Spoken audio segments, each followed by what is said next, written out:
Welcome back everyone. Welcome to the Tyler Zone.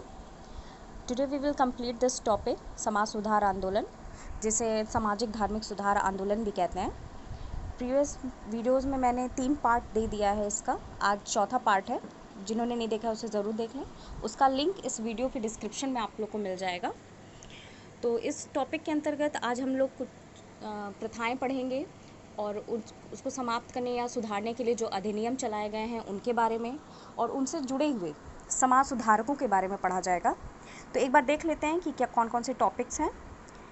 जैसे है सती प्रथा, बाल विवाह, दास प्रथा, विधवा पुनर्विवाह। और विधवा पुनर्विवाह से जैसे डी के कर्वे, ईश्वरचंद्र विद्यासागर, विष्णु शास्त्री पंडित, ये लोग जुड़े हुए हैं, इनके बारे में भी पढ़ा जाएगा। साथ ही साथ स्त्री शिक्षा और निम्न जातीय सुधार आंदोलन, जो कि दलितों से जुड़ा हुआ आंदोलन था, भीमराव अम्बेडकर, गांधी जी, ये सब इससे जुड़े हुए हैं, इनके भी बारे में पढ़ा जाएगा।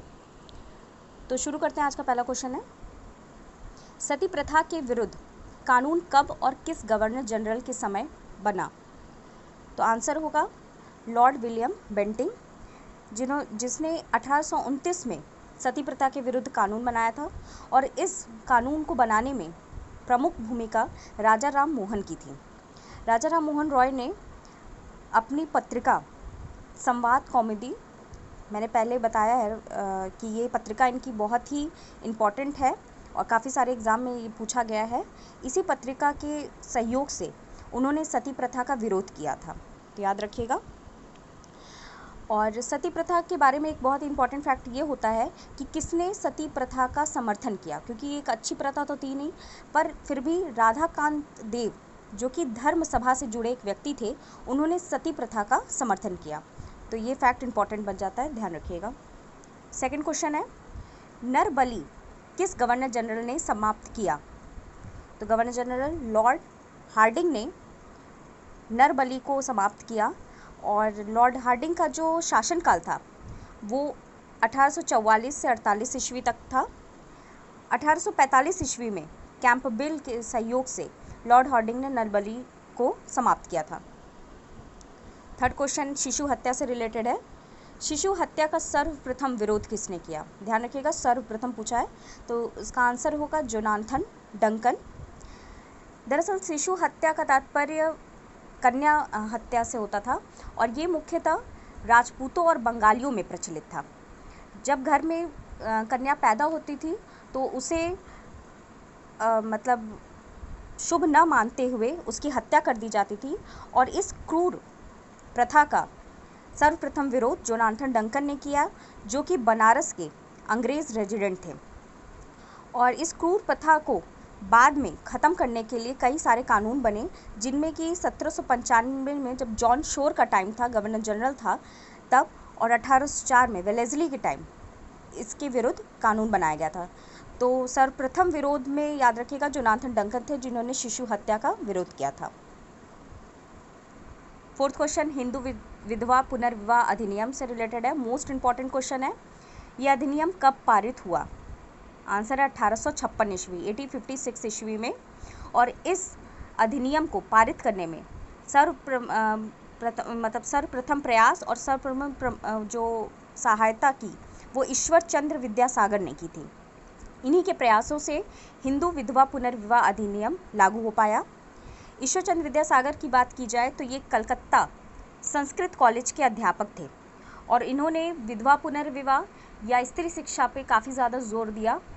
कलकत्ता में ही इन्होंने लगभग 35 से भी ज़्यादा स्कूलों की स्थापना की, महिला स्कूलों की स्थापना की।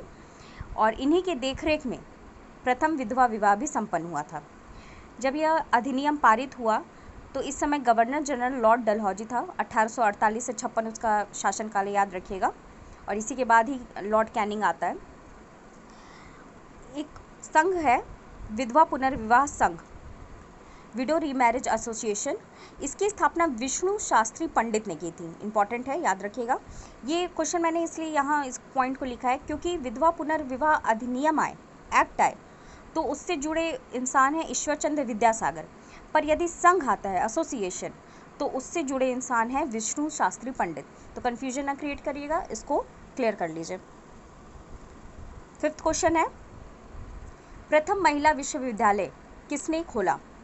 आंसर होगा D.K. कर्वे, जिनका पूरा नाम धोंदी केशव कर्वे था, और इन्होंने 1906 ईस्वी में बम्बई में प्रथम महिला विश्वविद्यालय की स्थापना की थी।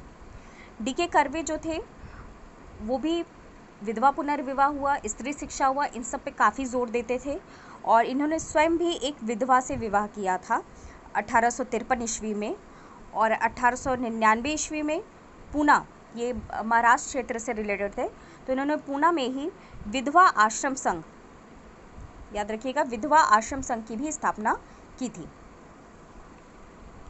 6th क्वेश्चन है, बाल विवाह से रिलेटेड है ये क्वेश्चन।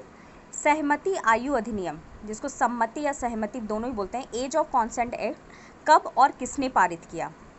तो इससे रिलेटेड जो समाज सुधारक हैं उनका नाम है बहराम जी मालाबारी, जिन्होंने 1891 ईस्वी में 1891 ईस्वी में एज ऑफ कॉन्सेंट एक्ट को पारित किया था। बहराम जी मालाबारी जो थे ये एक पारसी धर्म सुधारक थे, और ये एक बाल विवाह निषेध अधिनियम था। इस अधिनियम के तहत जो विवाह की न्यूनतम आयु थी वो 12 वर्ष कर दी गई थी लड़कियों की, और इस अधिनियम का विरोध बाल गंगाधर तिलक, एस.एन. बनर्जी, चीमन लाल सितवाड़ा एटसेट्रा लोगों ने किया था, और इसका विरोध इसलिए किया था क्योंकि 1872 ईस्वी में केशव चंद्र के प्रयास से नेटिव मैरिज एक्ट पारित हुआ था, जिसमें बालिका की जो आयु थी, न्यूनतम आयु, वो 14 वर्ष रखी गई थी, और बालक के लिए 18 वर्ष रखी गई थी। पर सम्मति आयु अधिनियम के तहत इसको कम कर दिया गया। इसी बात का विरोध बाल गंगाधर तिलक, एस.एन. बनर्जी, इन लोगों ने किया, और बाद में 1930 ईस्वी में शारदा एक्ट आता है, जो कि हर विलास शारदा के प्रयासों से ये एक्ट जारी हुआ था। इस एक्ट में फिर से जो न्यूनतम आयु थी विवाह के लिए वो 14 और 18 वर्ष कर दी गई थी। तो ये तीनों अधिनियम बाल विवाह से संबंधित है, चाहे सहमति या सम्मति आयु अधिनियम हो, एज ऑफ कॉन्सेंट एक्ट, या native marriage act. Native marriage act के बारे में याद रखिएगा, ये बाल विवाह से जुड़ा हुआ प्रथम अधिनियम था 1872 ईस्वी में, बहुत ही इंपॉर्टेंट हो जाता है। दूसरा यही सहमति आयु अधिनियम था, और तीसरा शारदा एक्ट 1930 ईस्वी में। तीनों ही एक्ट याद रखिएगा बाल विवाह से संबंधित है। 7वां क्वेश्चन है, दास प्रथा को किस गवर्नर जनरल ने अवैध घोषित किया? इसका आंसर होगा गवर्नर जनरल लॉर्ड एलन बरो ने। 1843 ईस्वी में 1843 ईस्वी में लॉर्ड एलन बरो ने दास प्रथा को अवैध घोषित किया था। अगर एक्ट की बात आती है कि किस एक्ट में दास प्रथा पर प्रतिबंध लगा दिया गया था, तो वो होगा चार्टर एक्ट 1833, ठीक है। पर यदि गवर्नर जनरल की बात की जाए कि किस गवर्नर जनरल ने अवैध घोषित किया था, तो आंसर होगा लॉर्ड एलन बरो। दोनों ही बातों को ध्यान रखिएगा। 8वां क्वेश्चन है, हरिजन मतलब दलित वर्ग, निम्न जाति वर्ग से रिलेटेड है। हरिजन सेवक संघ की स्थापना किसने की थी? तो महात्मा गांधी ने हरिजन सेवक संघ की स्थापना 1933 में की थी। इससे जो रिलेटेड फैक्ट है वो ये है कि 1932 में इन्होंने दलितों के लिए एक संघ की स्थापना की थी, पर एक साल बाद 1933 ईस्वी में उसका नाम बदलकर हरिजन सेवक संघ कर दिया था। हरिजन सेवक संघ के जो प्रथम अध्यक्ष थे वो जी.डी. बिरला थे, मोस्ट इम्पॉर्टेंट है, काफ़ी बार एग्जाम में पूछा गया है, और इसके प्रथम सचिव ए.वी. ठक्कर थे।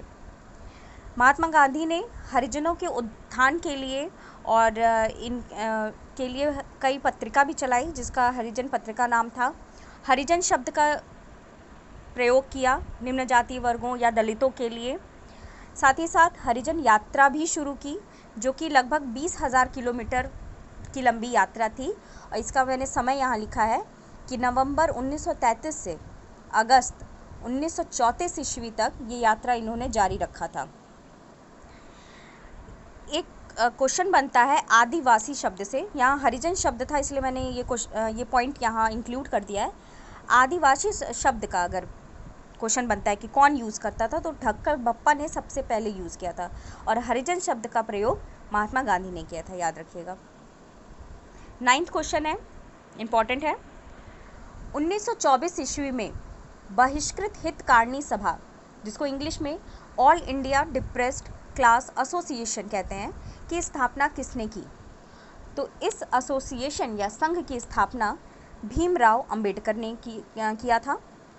भीमराव अंबेडकर दलितों के उत्थान के लिए अनेकों कार्य किए, और उनकी पत्रिका की अगर बात की जाए तो मूक नायक पत्रिका और बहिष्कृत भारत, जो कि मराठी में लिखा था इन्होंने, का इम्पोर्टेंट हो जाता है। ये दोनों ही पत्रिका भीमराव अंबेडकर से संबंधित है।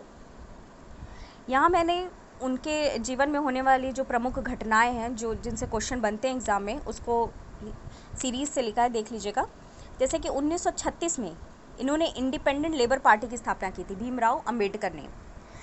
दरअसल 1891 इनके जन्म से बात की जाए तो 1891 ईस्वी में इनका जन्म होता है मऊ में, एमपी के मऊ में होता है।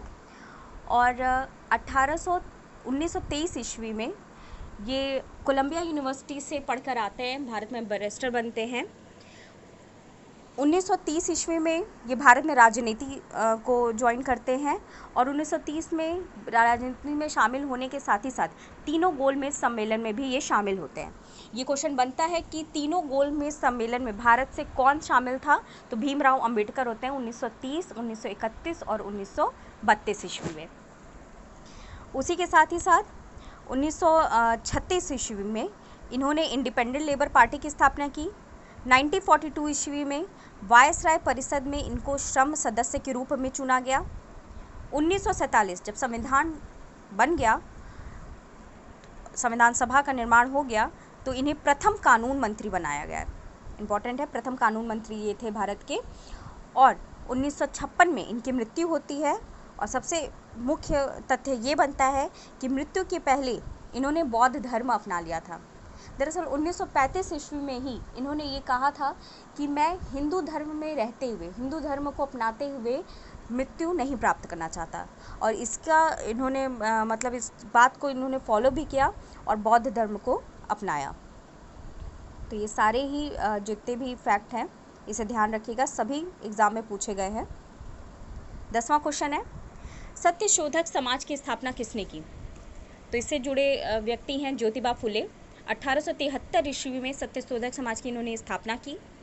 ये समाज निम्न वर्ग के कल्याण और अस्पृश्यता के निवारण के लिए बनाया गया था, और इसकी स्थापना ज्योतिबा फुले ने पूना में किया था। इनके जो निम्न वर्ग के कल्याण और उत्थान हेतु जो कार्य थे, इनके कार्यों को देखते हुए आम लोगों ने इन्हें उपाधि दी थी, ज्योति महात्मा की उपाधि।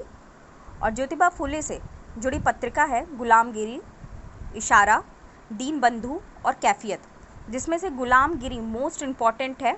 ये हर दूसरे तीसरे एग्ज़ाम में आपको ज़रूर मिलेगा, तो दोनों ही पॉइंट को याद रखिएगा। सत्यशोधक समाज की स्थापना ज्योतिबा फुले, और ज्योतिबा फुले से जुड़ी पत्रिका गुलामगिरी।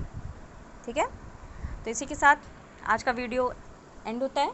Until the next video revision करते रहिए, और वीडियो को लाइक और सब्सक्राइब करना ना भूलें। तो चलते हैं क्वेश्चन ऑफ द डे की तरफ। आज का क्वेश्चन ऑफ द डे है, नेटिव मैरिज एक्ट कब लागू किया गया? ये मैंने प्रीवियस वीडियो में भी बताया है, आज के वीडियो में भी डिस्कस किया है। जिसने ध्यान से सुना होगा ज़रूर कर लेगा, कमेंट बॉक्स में इसका आंसर करिएगा। So if you like the video, please share it among your friends. Thank you.